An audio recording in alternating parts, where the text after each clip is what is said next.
Warahmatullahi wabarakatuh. Waalaikumsalam warahmatullahi wabarakatuh. Apa kabar semuanya pagi hari ini? Alhamdulillah luar biasa, tetap semangat, Allahu Akbar. Alhamdulillah rabbil alamin.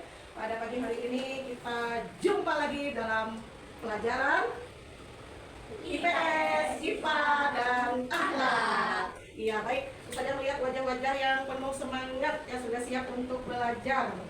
Ya, semuanya sehat? Sehat, alhamdulillah. Amin. Nah, ini kemana nih teman-temannya yang lain? Yang lagi sakit ada yang izin. Oh iya, kita doakan teman kita yang lagi sakit untuk bisa diberikan kesembuhan oleh Allah Subhanahu wa taala, dan bagi yang sedang izin karena mengantar orang tuanya umroh, ya kita doakan juga semoga aktivitas ya urusannya pada hari ini bisa berjalan dengan lancar dan bisa segera bergabung bersama kita dalam kegiatan belajar. Ya, sekarang sudah siap ya semuanya ya? Belajar siap? Siap. Mana buktinya? Ini buktinya. Silakan ada yang memimpin doa. Hatinya khusyuk. Doa. Bismillahirrahmanirrahim. Rabbi zidni ilma warzuqni fahma. Rabbi shrah li sadri wa yassir li amri wahlul 'uqdatam min lisani yafqahu qawli. Allahumma faqihna fid-din wa 'allimna ta'wil. Amin. Alhamdulillah kita semua sudah berdoa, dan hari ini kita akan segera memulai kegiatan belajar. Dan spesial hari ini kita akan mempelajari 3 kolaborasi dari 3 mata pelajaran, yaitu pelajaran IPS, IPA, dan akhlak. Nah, pada hari ini kita akan mengangkat tema tentang pelestarian lingkungan sebagai tanggung jawab ilmiah dan spiritual menjaga amanah Allah Subhanahu wa taala. Adapun tujuan pembelajar bagaimana menjelaskan proses pencemaran dan daur ulang dalam ekosistem. Kemudian kita juga belajar ya tentang bagaimana menguji cara-cara pelestarian lingkungan secara ilmiah. Nah, adapun untuk materi pelajaran akhlak, nah di sini tujuan pelajarannya adalah bagaimana memahami konsep amanah dan tanggung jawab terhadap ciptaan Allah Subhanahu wa taala. Kemudian meneladani akhlak Rasulullah SAW dalam menjaga kebersihan dan lingkungan. Nah, baik, kita akan langsung materi yang ada di dalam materi pelajaran IPS, yakni mengidentifikasi dampak aktivitas manusia terhadap lingkungan, kemudian menganalisis peran masyarakat dan pelestarian lingkungan. Nah, adapun nanti pemaparan ini dari Ustadz Joko ya. Oke ya, nah silakan simak tayangan video berikut ini. Terakhir, warna sungai Makapuran Banjarmasin, Kalimantan Selatan ini berubah warna menjadi hijau toska. Perubahan ini terlihat jelas di kawasan Pasar Lama hingga Siring dan Jalan Piaretania. Warna hijau toska atau yang serupa warna lumpur ini mendominasi hampir di seluruh bagian sungai. Penjelasan dari Ustadz Joko. Apa saja tadi? Pencemaran air, pencemaran air tadi ada, pencemaran udara, gitu. Terus ada pembuangan limbah tadi ya dari mall tadi dengan dari Banjarbaru, dan juga ada hotel. Kira-kira menurut Anda itu tanggung jawab siapa? Tanggung jawab siapa dari semua kerusakan tadi? Yang bertanggung jawab. Terus apa yang bisa dilakukan? Yang sebagai bagian dari masyarakat, apa yang bisa kita lakukan? Buang sampah pada tempatnya, membangun sungai. Oke. Ada lagi yang ingin menambahkan? Dan aerosol. Oksigen yang kita hirup itu adalah bagian dari udara kering. Nah, kemudian ada 3 jenis udara berdasarkan kualitas. Apa saja? Udara bersih, udara tercemar, dan udara segar.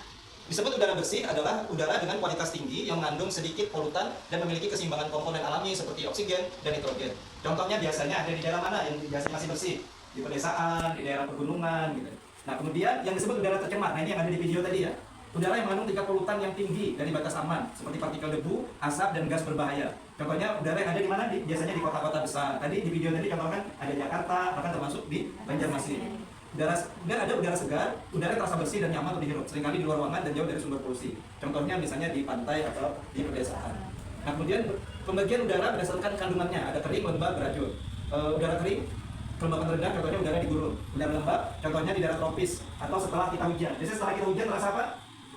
Kadang terasa penat ya. Ketika hujan, kemudian ada matahari setelah hujan itu. Kemudian ada udara beracun yang mengandung bahan kimia atau gas berbahaya dan menyebabkan masalah kesehatan. Tadi apa? Akibat apa tadi yang di Banjarmasin? Pembakaran hutan. Ya. misalnya kabut asap.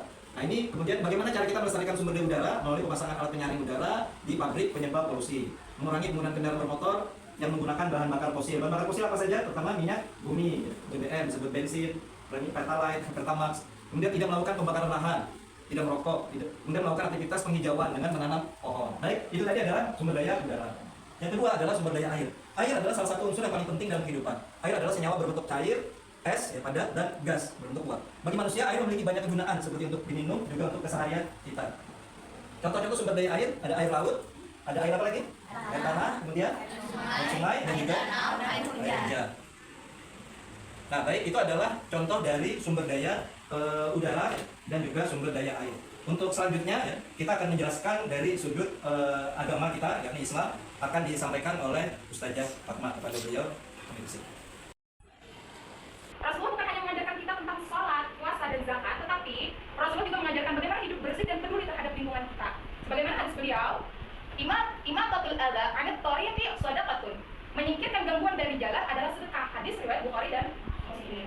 Nah, gangguan di sini bisa berupa batu, duri, paku, atau sampah, atau apapun yang mengganggu orang lewat. Jadi kalau bukan pian bila melihat sampah atau paku di jalan, lalu pian singkirkan supaya ada terjajah kurang atau supaya kendaraan orang lewat itu ada buntus sedikit paku, misalkan pian singkirkan, nah itu bukan hanya perbuatan baik, tetapi itu terhitung pahala. Kemudian yang Ustazah sampaikan tentang akhlak, menjaga lingkungan, semoga bermanfaat dan bisa kita amalkan lah di dalam sehari-hari, dan Ustazah cukupkan. Ini tadi ya, bahasan kita terkait lingkungan tadi ternyata kita ajaran Islam tentu mengajarkan bagaimana kita ya berbuat baik dengan lingkungan dan menjaga agar tidak merusak lingkungan. Nah, Anda Soleha hari ini dibagi menjadi kelompok-kelompok ya, dibagi jadi 2 kelompok. Kelompok pertama dan kelompok kedua. Nah, kelompok pertama siapa jadi ketua kelompoknya? Angkat tangan, dipilih. Kita ada tugas di sini, temanya hari ini menjaga amanah Allah melalui pelestarian lingkungan. Nah, jadi kalian akan melakukan observasi lingkungan sekitar. Jadi kita akan melihat lingkungan sekitar sekolah. Di sini apa saja masalah lingkungan yang ada di sekitar sekolah kita. Catat setiap temuan-temuan apa nanti dibahas di kelas.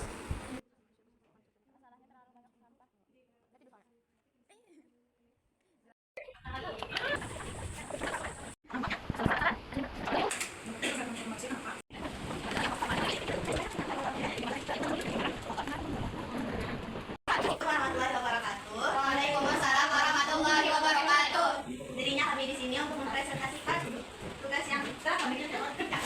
Nomor 1, apa saja masalah lingkungan yang aksi nyata yang akan kami lakukan yaitu mendaur ulang sampah. Itulah tadi presentasi. Baik, sudah bisa ditampilkan untuk kelompok. Warahmatullahi wabarakatuh. Waalaikumsalam warahmatullahi wabarakatuh. Berdirinya kami di sini untuk mempresentasikan hasil pengamatan kami tentang lingkungan yang ada di sekitar sekolah kami. Di samping sekolah kami terdapat sungai yang tercemar dengan sampah rumah tangga dan juga bahan oli. Lalu kami juga melihat adanya tempat sampah yang masih belum terpilah yang menyebabkan kita menjadi sulit untuk memanfaatkan sampah-sampah tersebut. Misalnya sampah organik dan juga sampah anorganik. Dampak dari sungai yang tercemar adalah kita tidak bisa memanfaatkan air sungai tersebut seperti menggunakan air tersebut untuk mencuci pakaian dan juga mandi. Dampak dari tempat sampah yang belum terpilah adalah kita menjadi sulit untuk memanfaatkan sampah-sampah tersebut.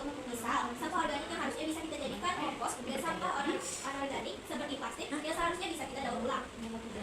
Proses pencemaran pada awal air diawali dengan masyarakat yang membuang sampah rumah tangga seperti bungkusan sabun ataupun bungkusan bumbu dan yang lain-lain sembarangan ke sungai yang menyebabkan terjadinya penumpukan sampah di sungai. Baik, untuk kita presentasi dari kelompok 2, kelompok 1 ada yang mau disampaikan, ditambahkan, ditanyakan? Tidak ada. Baik, kalau tidak ada, dipersilakan kepada kelompok 2 untuk kembali ke tempatnya kita. Makasih. Semangat? Masih. Masih konsentrasi? Masih. Oke, sekarang tadi udah capek ya, semuanya berdiri dulu. Berdiri, ya. Kemudian hadap kanan. Semuanya hadap kanan. Ya, kalau saja bilang hujan rintik-rintik, ini ya, tangannya ya. Ya, hujan rintik-rintik, hujan rintik.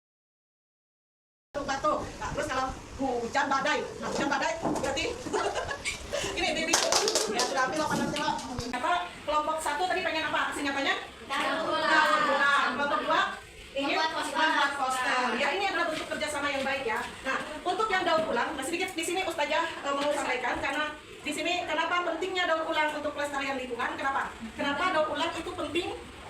Dianggap penting sebagai salah satu bentuk cara kita untuk melestarikan lingkungan. Kenapa? Karena Mengurangi. dengan daur ulang, apa itu daur ulang? Daur ulang adalah proses mengubah limbah dari barang bekas menjadi produk baru yang bermanfaat. Nah kemudian tujuannya apa kita mendaur ulang? Tujuannya adalah mengurangi jumlah sampah yang berakhir di tempat pembuangan sampah. Ya, tempat pembuangan akhir. Nah, bisa memahami kalau sampah berserakan itu bisa berbahaya bagi kesehatan. Bisa menimbulkan apa lagi kalau sampah berserakan dan menyumbat sungai. Bisa kan? Baik, karena sampah apalagi dengan mengurangi sampah di TPA penting karena TPA tempat pembuangan yang akhir itu juga bisa mencemari tanah ya dan tanah sekitarnya. Kemudian yang kedua menghemat sumber daya alam. Nah, di mana kalau kita lihat ya kertas daur ulang itu mengurangi penebangan pohon. Nih kita kertas ini terbuat dari pohon, dari bubur kayu dari pohon. Nah, semakin banyak kita memproduksi kertas, berarti harus semakin banyak pohon yang akhirnya kita tebang. Nah, sehingga kalau kita memanfaatkan daur ulang, kertas ini bisa didaur ulang, ya maka otomatis kita menjaga lingkungannya dengan cara apa? Secara tidak langsung mengurangi jumlah pohon yang ditebang. Nah, kenapa jadi penting? Kemudian mengolah yang barang bekas ya menjadi barang yang bermanfaat kembali. Jadi daripada dibuang ke tempat sampah itu bisa didaur ulang, dimanfaatkan kembali dalam bentuk yang lain. Tadinya ini botol minuman berubah jadi bisa dibentuk jadi kotak pensil, bisa jadi macam-macam ya, hiasan-hiasan, nah seperti itu. Dan itu bisa dijual, jadi di situ bisa menghasilkan ya nilai pertambahan nilai ekonomi lumayan buat nambah apa uang jajan ya bisa ditabung, bisa dikumpulkan nanti gitu ya hasil karyanya itu bisa dijual gitu.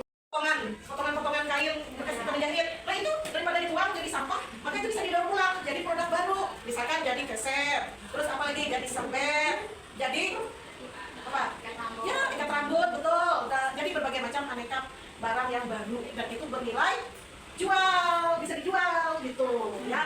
Peliharalah ya alam kita, bumi kita, lingkungan sekitar kita ya, karena untuk menjaga lingkungan sekitar, menjaga bumi ini pelestariannya itu perlu kerjasama semua pihak. Nggak bisa kita dengan kita sendiri aja ya menjaganya, yang memiliki kesadaran itu, tapi juga dengan mengajak. Ya di antaranya adalah dengan cara membuat tadi apa? Poster sebagai bentuk kampanye kita ya, ajakan atau kampanye kita kepada orang banyak gitu ya, terutama orang-orang yang bisa kita jangkau yang berada di sekeliling kita ya, untuk kita bersama-sama melakukan edukasi untuk bisa ya aksi nyata ini tidak hanya berupa membuat poster yang dalam bentuk fisik ya kita cetak ya, tapi juga bisa secara digital kita sebarkan di media sosial gitu ya, yang jangkauannya itu bisa sampai ke seluruh dunia, seluruh penjuru dunia. Apa yang bisa menyimpulkan? Gimana? Daur ulang bukan sekedar kebiasaan baik. Ini adalah langkah nyata untuk menjaga bumi terhadap lestari. Dengan mendaur ulang, kita ikut menjaga hutan, mengurangi polusi, dan menciptakan masa depan yang lebih bersih dan sehat. Iya. Terus untuk pelajaran akhlaknya, simpulannya, dengan kita menjaga lingkungan, berarti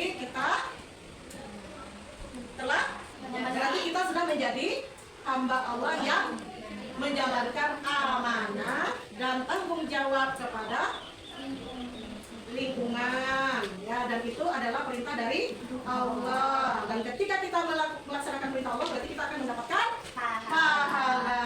Kemudian secara kesehatan kita jadi sehat karena lingkungan kita juga sehat. Apakah semuanya ada yang mau ditanyakan? Tidak ada. Semuanya sudah paham? Paham. Alhamdulillah. Baiklah, untuk kegiatan belajar kita pada hari ini kita cukupkan sampai di sini. Semoga menjadi ilmu yang bermanfaat dan memudahkan bagi kita untuk melaksanakannya. Dan Taib, Khusyu'an, Taib, berdoa. tangan ditadahkan, kepala ditundukkan, mata dipejamkan, hatinya khusyuk. Doa. Astaghfirullahaladzim.